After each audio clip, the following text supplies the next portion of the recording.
मदन जी, मदन जी, मदन जी, मदन जी,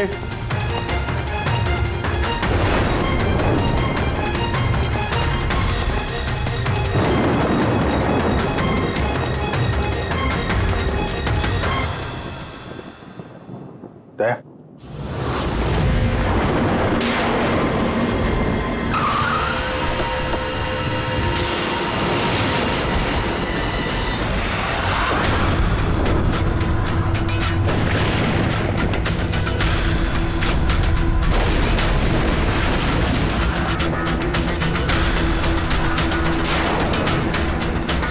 मदन जी, कौन है?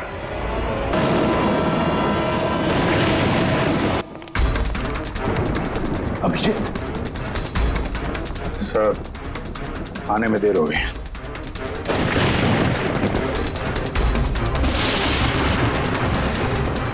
My God,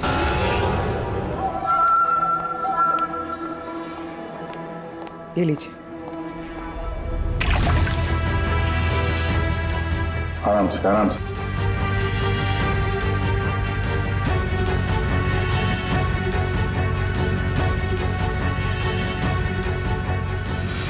Madan ji, आप ठीक तो है ना?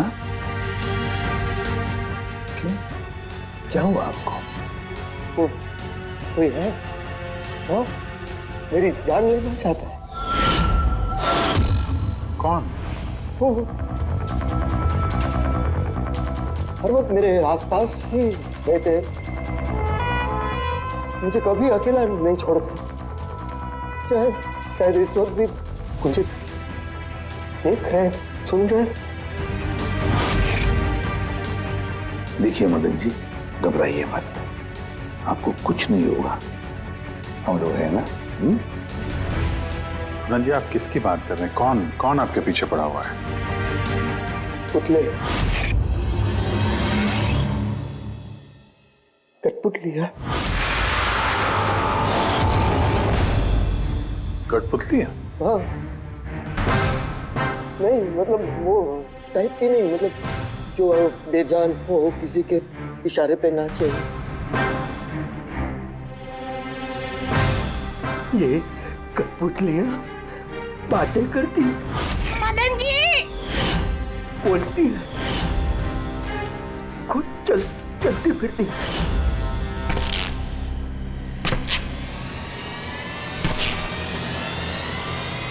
मदन जी, ओ मदन जी।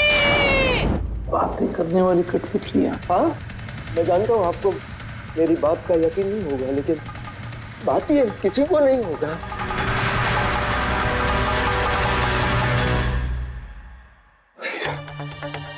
आपने से कठपुतलियों के बारे में सुना है? नहीं। जानते हैं कुछ दिन पहले मेरे साथ क्या हुआ था?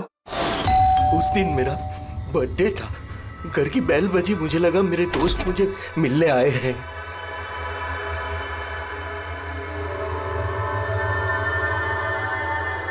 इतनी रात को किसने बेल बजाई होगी? कमाल है। मदन जी,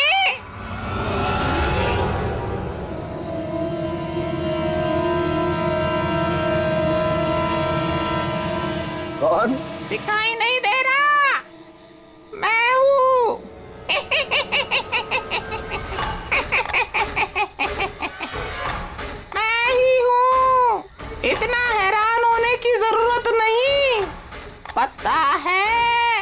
यहाँ मैं क्यों आया हूँ? क्यों? तुम्हारी जान लेने। क्या? हाँ, तुझे जान से मारने। रवि, कविता, जल्दी यहाँ आओ। क्या हुआ भाई साहब? ये पुतला, ये इसने मुझे कहा कि ये मेरी जान ले लेगा। क्या? हाँ भाई साहब ये बेजान पुतला है। हाँ, वही तो ये आपकी जान कैसे लेगा? भाई साहब आप हमारे साथ मजाक कर रहे हैं क्या? हाँ नहीं, कैसी बात कर रहे हो तुम रवि? है मैं ऐसा बेहुदा मजाक क्यों करूंगा तुम लोग, और वो भी आज के दिन?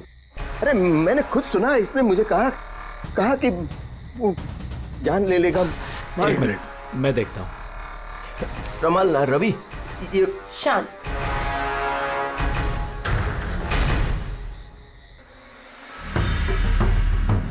भाई साहब लगता है शायद आपके साथ किसी ने मजाक किया है। इस लकड़ी के पुतले के अंदर किसी ने शायद स्पीकर फिट किया होगा। चेक करो कहीं स्पीकर होगा।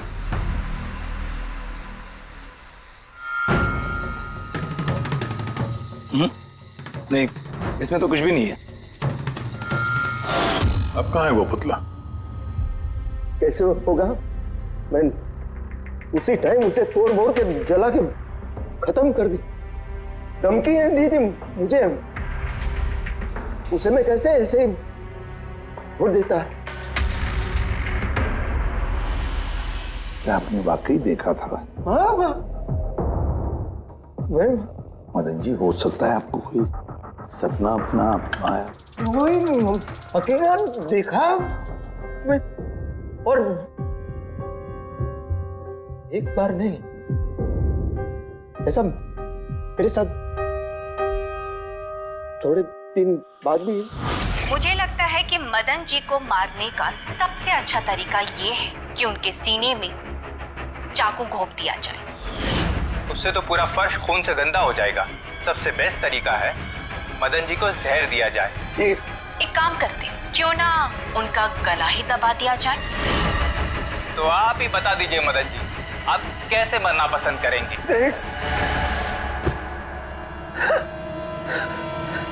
मदन जी,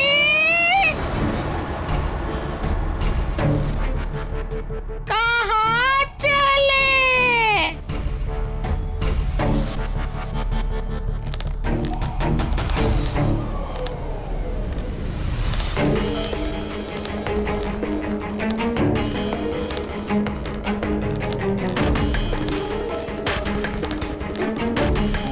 तो बताओ मदन जी,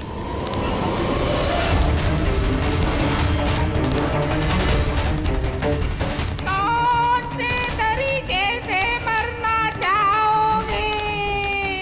बोलो मदन जी, बोलो।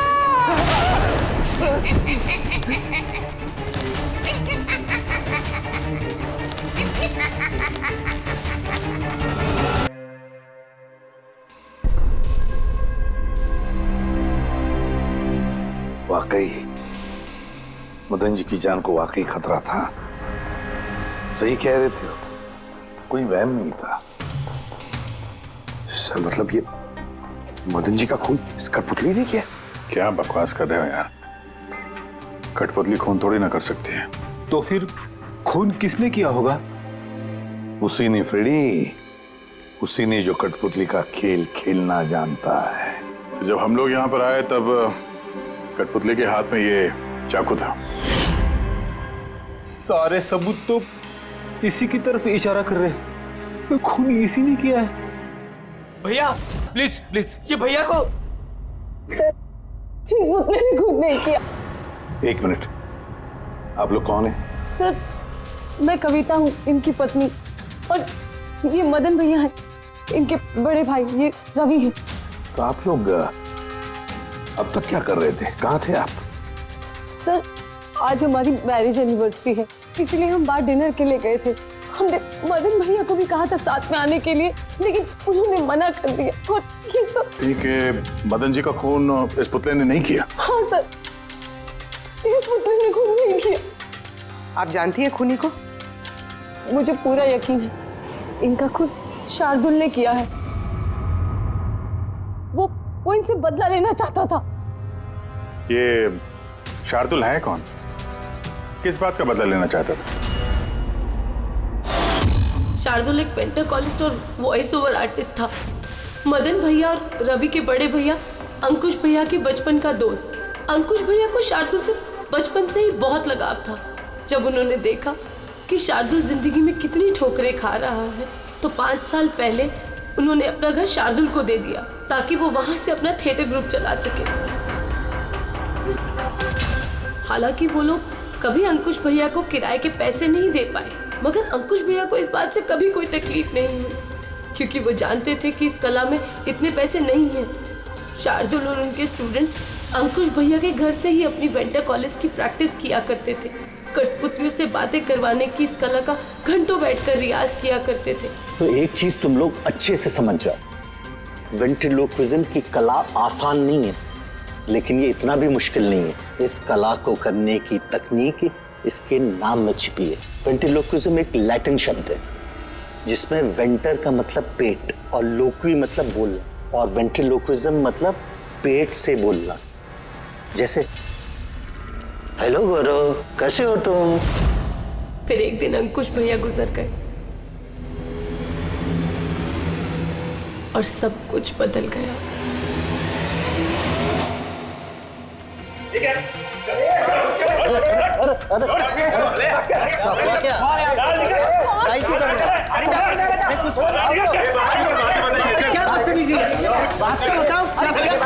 चाहिए क्या? रवि, मदन, इधर क्या हो रहा है? क्या हो रहा है? ये जो इतने वक्त से तुम्हारी मुफ्तखोरी चल रही थी ना, आज से बंद हो रही। हमने यहाँ कोई धर्मशाला नहीं खोल रखी। लेकिन मदन, अंकुश ने तो कहा था। कौन अंकुश? जो मर गया वो जिंदा नहीं है, दुनिया में नहीं है। आज तक उसके तरीके से चलता था, अब मैं हूँ, मेरे तरीके से चलेगा। सुना तुमने? चलो जगह खाली करो। रवि, समझा अपने भाई को। वो क्या समझाएगा मुझे? मैं समझता हूँ ना सब कुछ। और अगर यहाँ रहना ही है तो किराया देना पड़ेगा। किराया? हाँ, किराया। कितना किराया देना होगा हमें? 4 लाख। 4 लाख? मगर 4 लाख तो हमारे पास नहीं है। नहीं है तो खाली करो, वरना पुलिस को बुला के तुम सबको जेल में भिजवा दूंगा। वहां पर रहने का कोई किराया भी नहीं देना पड़ेगा। मदन, हमें कुछ मोहलत दो। हम इतनी जल्दी कहाँ जाएंगे? मोहलत कुछ नहीं मिलेगी। बहुत सुन लिया मैंने, बहुत देख लिया तुम लोग का तमाशा। निकलो निकलो यहाँ से। अरे 1 मिनट, जब तक आज तक का तुम किराया मुझे नहीं देते, ये जो सामान तुम्हारा पड़ा है ना, और ये क्या है, कठपुतलियां, वो सब मेरे कब्जे में रहेगी। अगर तुम ये भी हमसे छीन लोगे तो हम तुम्हारा किराया कैसे चुकाएंगे? वो मैं नहीं जानता। सर ऐसा मत कीजिए सर, हम आपके सारे पैसे चुका देंगे सर, प्लीज। सर आपको ये सब बेजान कठपुतलियां लगती हैं, मगर हमारी जिंदगी बसी है इन सब में। ए भाई ट्रेजेडी किंग, ये सब तुम्हारा मेलोड्रामा है ना, मेरे अंकुश भाई के पास चलता है, मेरे सामने नहीं। और ये क्या ये 4 लाख रुपया कमा के देगी ये कठपुतलियां? अरे 4 लाख क्या, 4,400 रुपये भी कमा के नहीं दे सकती है। जानते हो क्यों? क्योंकि ये कला खत्म हो चुकी है, जीरो। ये तुम्हारे गुरु है ना, कौन, शार्दुल, उसकी तरह किसी काम की नहीं है। लूजर है, लूजर ये। चले निकल निकल।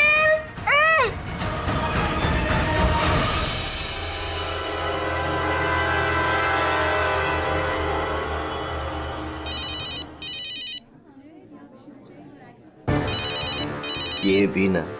कौन है भैया? और कौन? शार्दुल। बार बार मुझे इस तरह फोन करके धमकियां देता है। मैं देखता हूँ। मैं आ रहा हूँ तुझे मारने। अब तेरी जिंदगी कुछ ही दिन की मेहमान है। हेलो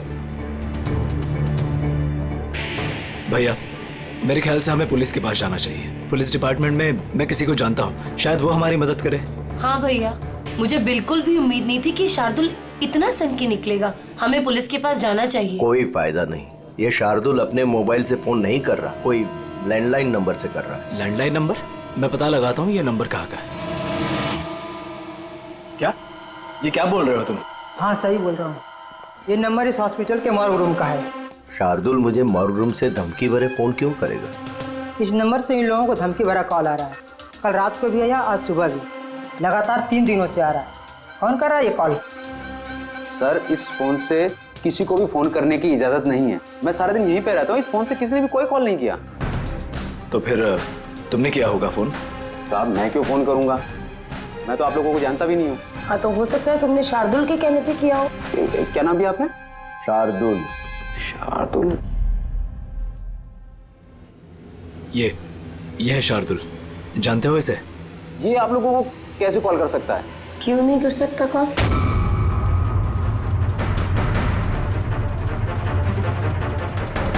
ये कैसे हो गया? शार्दुल 3 दिन पहले इनकी मौत हो चुकी है, तो फिर ये फोन कैसे कर सकते हैं? पर इनकी मौत हुई कैसे? इन्होंने शराब पी रखी थी, एक कार इनको उड़ा के चली गई। अगर ये यहाँ मरा पड़ा है तो मुझे धमकी भरे फोन कौन करता था? सर पुलिस रिकॉर्ड के मुताबिक तो ये सारे कॉल्स मौके लैंडलाइन से आए थे। लेकिन मौ का फोन लाइन तो कोई इस्तेमाल कर ही नहीं रहा था, फिर ये सब कैसे? पूर्वी अच्छी तरह से चेक करो, देखो चक्कर क्या है, मामला गड़बड़ है। सर इन्हें कुछ पता नहीं चलेगा। आप ऐसा क्यों कह रही हैं? क्योंकि सीआईडी जिंदा इंसानों को पकड़ सकती है, आत्माओं को नहीं। और मैं जानती हूँ ये सब शार्दुल की आत्मा ने किया है। देखिए आत्मा जैसी कोई चीज नहीं होती है। पढ़ी लिखी होने के बाद भी आप ऐसी बातें कर रही हैं। आप भी तो पढ़े लिखे, आप ही बताइए ना, एक लाश मौत से फोन कैसे कर सकती है? कैसे मदन भैया से वो कठपुतलियां बात कर सकती है? सर आपको ये सब नॉर्मल लग रहा है? आप लोगों ने भी ऐसा कुछ अनुभव किया जैसे मदन जी ने किया था? जी सर। नहीं, हट जाओ, आज मैं तुम्हें छोड़ूंगा नहीं। बहुत परेशान किया है तुम लोगों ने मुझे, मार डालूंगा मैं, आज तुमको छोड़ूगा नहीं। भैया हट जाओ। नहीं भैया क्या हुआ? क्या बताना? अरे लेकिन ये क्या कर रहे हैं भैया? भैया क्या? कठपुतलियां हैं, दूर रहना। कठपुतलियां? हाँ मारने आई है मुझे, मैंने कहा था ना। भैया एक बात तो सुनिए। क्या कर रहे हैं आप? रवि ये आवाज ऊपर से आ रही है। हाँ लेकिन ऊपर तो कुछ भी नहीं है, बस स्टोर रूम है और एक बंद पड़ा हुआ कमरा है। Store room? हाँ उसी स्टोर रूम में तो मैंने सारी कठपुतलियां बड़े से बक्से में ताला लगा के बंद करके रखी है। कठपुतलियां? क्या वो सारी बाहर आ गई? कैसे? क्या?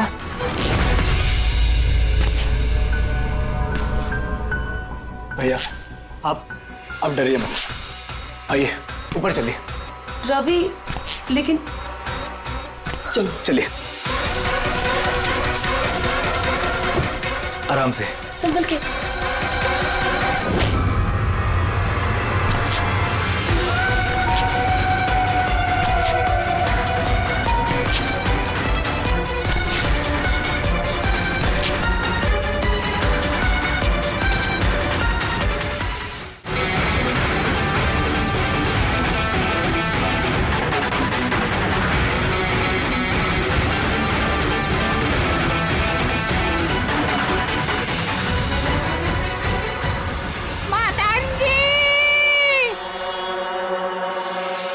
भाई साहब आवाज इस कमरे से आ रही है, आइए।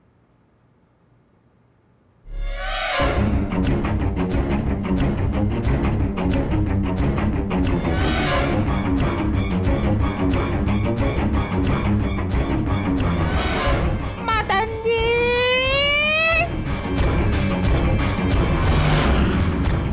मदन जी, कैसा लगा मुझे मिलके?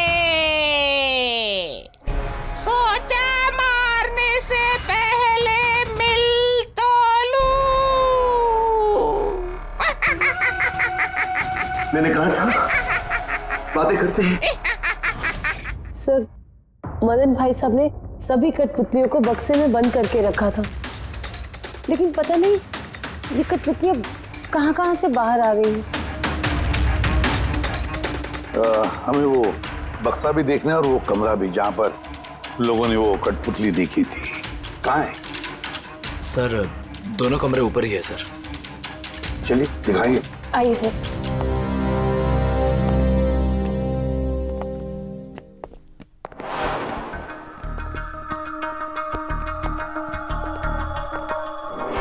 सर पैरों की आवाज हमने कॉरिडोर में सुनी थी और वो पुतला हमने भी यहाँ इस जगह पर देखा था सर।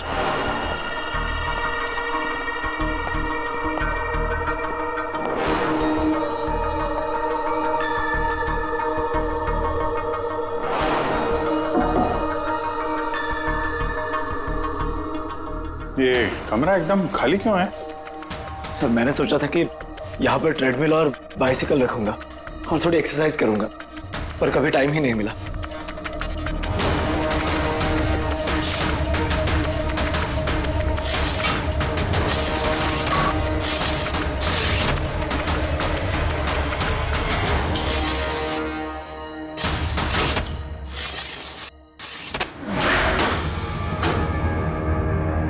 सर ये तो बंद ही नहीं हो रहा।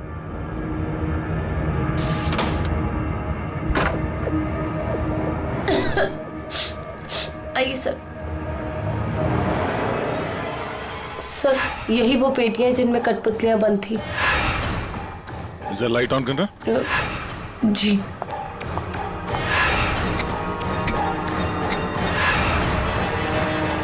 सर ये कमरा बहुत दिन से बंद है तो शायद बल्ब खराब हो गया।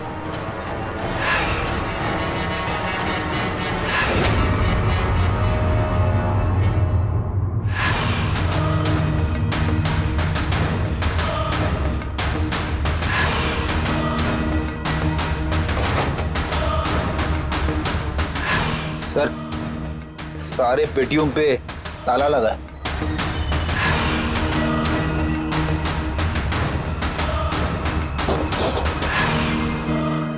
मगर ये ताले मजबूत नहीं है, कोई भी इसे आसानी से खोल सकता है।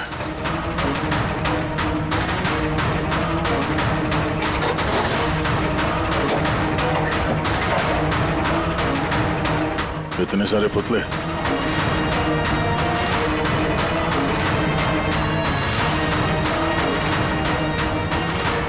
देखे जरा इसमें कोई मैकेनिज्म फिट तो नहीं है। सर मैं आपसे बोल तो रही हूँ ये बात नहीं करते हैं, जरूर इसमें शार्दुल की आत्मा आकर बात करती है। अंदर कोई मैकेनिज्म या कोई स्पीकर तो है नहीं जिससे आवाज आ सके। सर वाकई में ये सच बोल रही है, ना तो कोई मैकेनिज्म है और ना ही कोई स्पीकर, तो फिर ये कठपुतलियां बोल कैसे सकती है?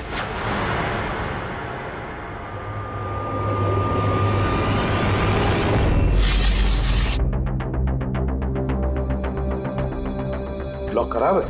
लॉक खराब है सर। यहाँ से तो कोई भी आसानी से अंदर आ सकता है। सीढ़ी वीढ़ी लगाए या बाइक वाइक लगाए तो भी आसानी से ऊपर आ सकते हैं। और जो भी कोई आसानी से इस कमरे में आ सकता है वो बक्से में बंद पड़े कठपुतलियों को उठाकर बाहर ले जाकर कहीं भी रख सकता है, जैसे यहाँ रखा था तुम लोगों को डराने के लिए। सर मतलब कोई आत्मा नहीं है? अरे छोड़ो आत्मा, आत्मा कभी होती ही नहीं है। ये तो वही हो सकता है जिस घर का चप्पा चप्पा जानता है, चप्पा चप्पा जानता है। और तो और कठपुतलियों के बारे में भी अच्छी मालूमात रखता है। और ये हो सकते हैं शार्दुल के स्टूडेंट्स। शार्दुल के स्टूडेंट्स पता लगाना पड़ेगा ये शार्दुल के स्टूडेंट्स इस वक्त है कहां और कर क्या रहे हैं। मेरा नाम है फ्रीडा। मेरा नाम दीपेश। मेरा नाम है तरल। और मेरा नाम है लोचन।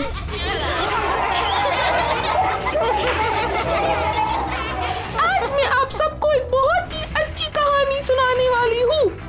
नहीं, हमेशा तुम ही क्यों सुनाओगी कहानी? अरे तो इसमें अर्जी क्या है? हाँ, फ्रीडा तुम्हें हमेशा सबसे अच्छा रोल चाहिए होता है। हाँ दीपेश, तुमने बिल्कुल सही कहा। मेहनत हम करते हैं और फेमस तुम होती हो। तुम्हारी कठपुतली का भी यही कहना है। सर समझ में नहीं आ रहा सर, ये कठपुतली बात कैसे करी? अरे पंकज, एक कला है आवाज बदलने की कला, इसे कहते हैं वेंट्रिकुलिज्म। बिल्कुल बात तो यही लोग कर रहे हैं, लेकिन लगता है कि ये आवाज कठपुतली के मुंह से निकल रही है। मगर सर ये लोग कहाँ बात कर रहे हैं? देखिए ना, इनके तो मुंह भी नहीं चल रहे। देखो मैं कह रहा हूँ मैं सबसे बेस्ट हूँ। यही तो कला है पंकज, बिना मुंह खोले इतनी साफ आवाज में बात करना। आवाज यहाँ पेट से निकलती है। वो आत्मा भी इसी कला की पैदाइश थी। उन पुतलों ने इसी कला के जरिए मदन जी से बात की थी और वो न्यूज रीडर्स ने भी। मगर सर ये लोग तो कठपुतलियों को ऐसे हाथ से हिला रहे हैं सर। हाँ तो ऐसे तो होता है परफेक्ट शो में। मगर सर मदन जी ने वो पुतला देखा था, उसे तो कोई हाथ से नहीं हिला रहा था, ना ही कोई बात कर रहा था ऐसे। शायद कोई मैकेनिज्म फिट किया होगा उन पुतलों में जो किसी रिमोट कंट्रोल से ऑपरेट होता होगा। सर मगर रवि ने बोला था कि उसके अंदर कुछ भी नहीं था, कुछ भी नहीं था। साउंड मैकेनिज्म नहीं मिला था, लेकिन उसके सर के अंदर कोई मैकेनिज्म था जिसकी वजह से उसका सर और मुंह हिल रहा था, जो शायद रवि को दिखानी। सी कठपुतलियां बनाना शार्दुल या उसके किसी स्टूडेंट का ही काम हो सकता है, जो मदन जी के घर का चप्पा चप्पा अच्छी तरह से जानता है। इन्हें पता होगा उस खिड़की के बारे में जिसका ग्लास टूटा हुआ था। घर में घुस के जगह जगह कठपुतलियां लगाना और उनसे बातें करवाना तो इनके बायत का खेल है। मगर सर मॉर्ग से इन लोगों ने कॉल कैसे किया? सर सर पता चल गया कि मॉर्ग रूम वाले फोन कैसे आ रहे हैं। कैसे? सर इसके लिए स्पूफिंग सॉफ्टवेयर का इस्तेमाल किया गया। Spoofing software? ये क्या होता है? सर अभी बताती हूँ।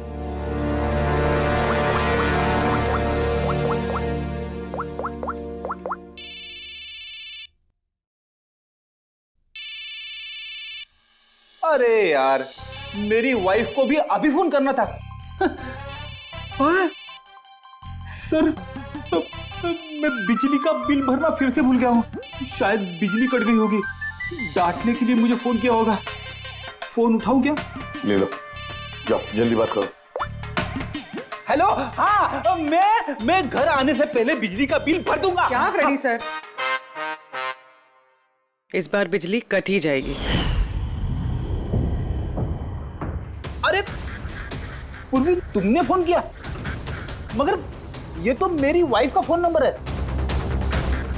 पूर्वी, ये कैसे किया? सर ये तो स्पूफिंग सॉफ्टवेयर का कमाल है। फोन कहीं से भी करो, नंबर वही दिखाओ जो आप चाहते हो। ये सॉफ्टवेयर तुम्हें मिला कहाँ से? सर साइबर यूनिट से लिया है। सर इसकी मदद से सिर्फ नंबर ही नहीं बल्कि इंसान अपनी लोकेशन भी गलत बता सकता है। अरे बाप रे, सर ये तो बड़ा खतरनाक सॉफ्टवेयर है। हाँ, खूनी ने मॉर्ग का नंबर इसलिए चुना ताकि हमें लगे कि ये सारा चक्कर शार्दुल की आत्मा का है, शार्दुल की आत्मा का। अच्छा बच्चों, आप लोगों को मिलके बहुत मजा आया। अगली बार फिर मिलेंगे। बाय। संभाल के बच्चे, संभाल के। Bye bye. Bye bye bye. जी कहिए, क्या मैं आपकी मदद कर सकता हूँ? जी हाँ, आप लोग मदद नहीं करेंगे तो और कौन करेगा? दरअसल हम ये जानना चाहते हैं कि मदन जी को डराने का प्लान आप में से किसका था? हम लोग कुछ समझे नहीं। अच्छा, तुम लोग भी नहीं समझे? हाँ? नहीं सर। अभी नहीं समझा? मैं निर्दोष हूँ। बहुत हंसी आ रही है। हाँ? एक आदमी की जान चली गई, तुम सबको बहुत हंसी आ रही है। जान? किसकी जान? मदन जी की। फोन हुआ है उनका सीआईडी से हम लोग। सीआईडी? जी हाँ, सीआईडी। और हमारे शक के दायरे में हो तुम सब।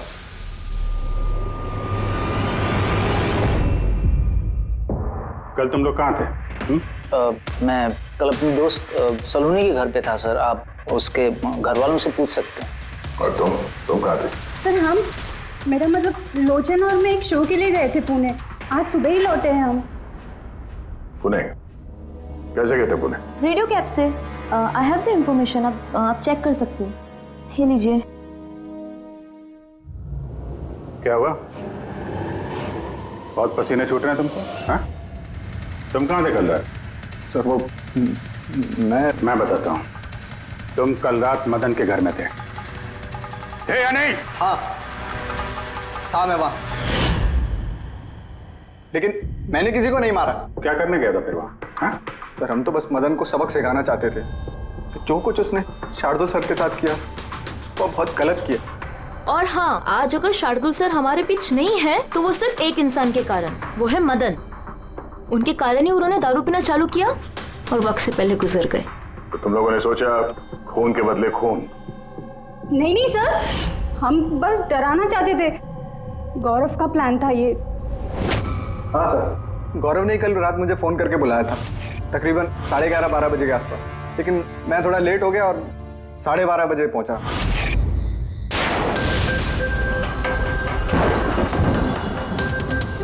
आज तो वैसे ही बहुत लेट हो गया, मार ही डालेगा गौरव मुझे। चला गया शायद अंदर, इससे इशारा कैसे करूं?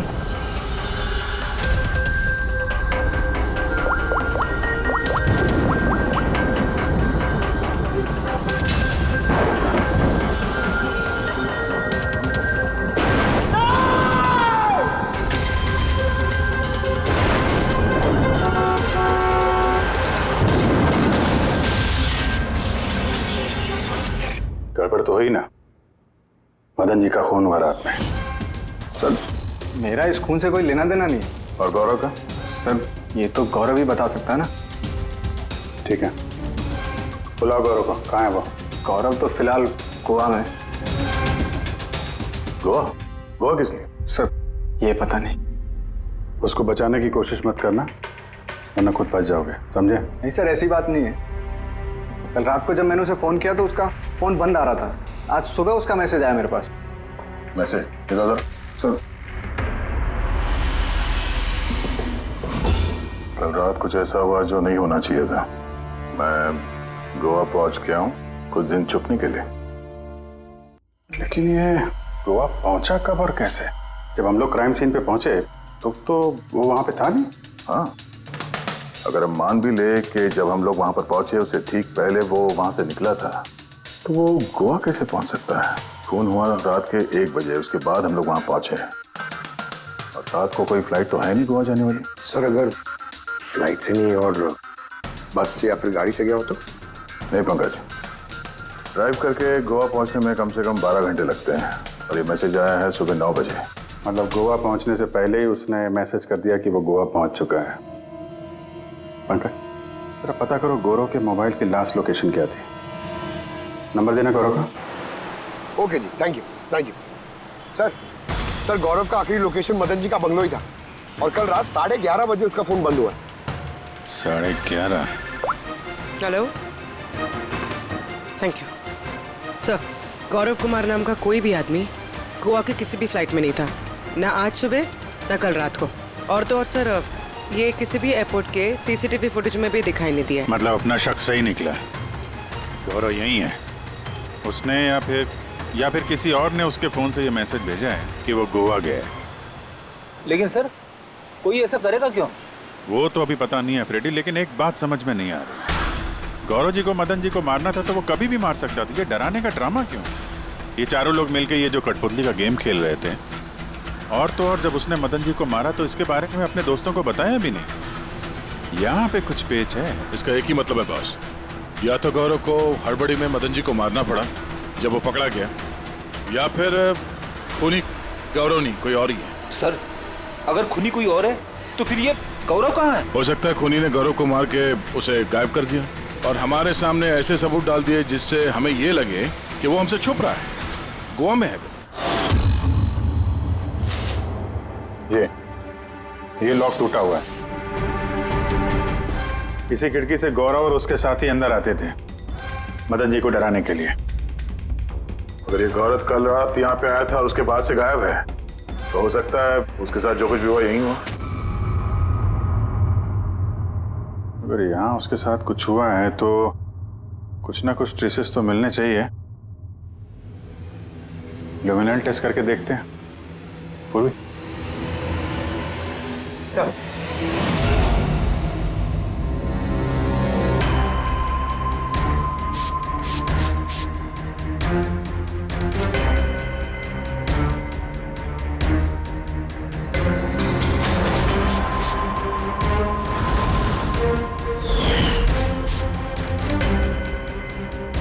सर आपका शक सही था, यहाँ पर तो खून है। तो इस दरवाजे से जैसे ही बाहर निकला होगा किसी ने हमला किया उस पे। सर इस तरफ तो कोई निशान नहीं है। इस तरफ देखो।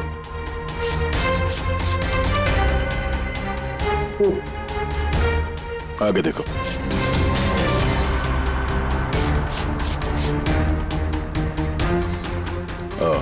मतलब हमला करने के बाद गौरव को घसीट के यहाँ स्टोर रूम तक लाया गया।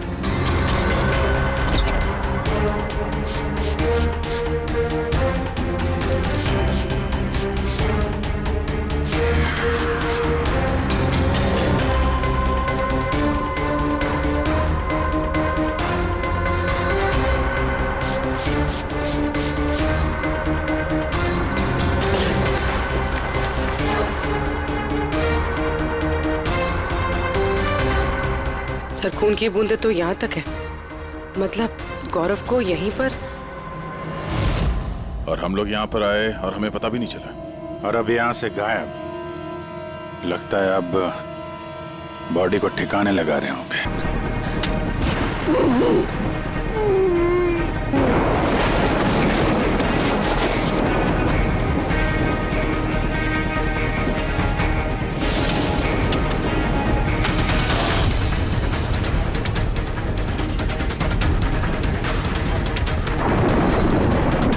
सीआईडी? अरे गोया लग जाएगी, भागेगा। हट। चलो पीछे। हाँ जिंदा है। ले जाओ जल्दी हॉस्पिटल। जिंदा दफनाना चाहते थे सर। हाँ लेकिन आपको कैसे पता चला कि हम लोग यहाँ पर हैं? आजकल मोबाइल के जरिए भी मुजरिमों को पकड़ लेते हैं हम लोग। उस खुदगर्ज और लालची इंसान का मर जाना ही ठीक था। अंकुश भैया की मौत के बाद मदन भैया अकेले ही सारी प्रॉपर्टी हड़प जाना चाहते थे। हमें क्या मिलता? ठेंगा। हमने ये प्लान तब बनाया जब घर में वो कठपुतलियों वाले हादसे होना शुरू हुए। हम जानते थे सर कि कोई आत्मा वात्मा का चक्कर नहीं है, इसीलिए हम एक रात जागे ताकि इस कठपुतली के राज से पर्दाफाश कर सके। और फिर तुम लोगों ने गौरव को पकड़ लिया। हाँ,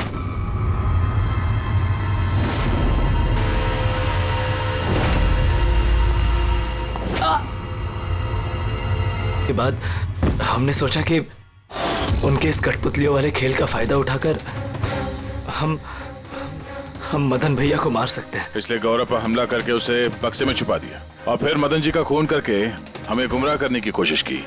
ये दिखाना चाह के खून पुतले ने किया है। हाँ? हमें मालूम था कि सीआईडी कभी भी आत्मा की कहानी और कठपुतलियों के खेल पर विश्वास नहीं करेगी और आपका सीधा शक जाएगा शार्दुल के स्टूडेंट्स पर, खास करके गौरव पे। और हमें गुमराह करने के लिए तुमने वो गोवा वाला मैसेज भेज दिया। हाँ, हमने सोचा कि आप पूरी जिंदगी भर गौरव को यहाँ वहाँ ढूंढते रहेंगे और हम उसे मारकर यहाँ दफना देंगे। पैसों के चक्कर में तुमने अपने भाई की जान ले ली। क्या करोगे इन पैसों का? अब ये पैसे ना तो तुम्हें जेल की सलाखों के पीछे जाने से बचा सकते हैं और न शायद फांसी के फंदे से।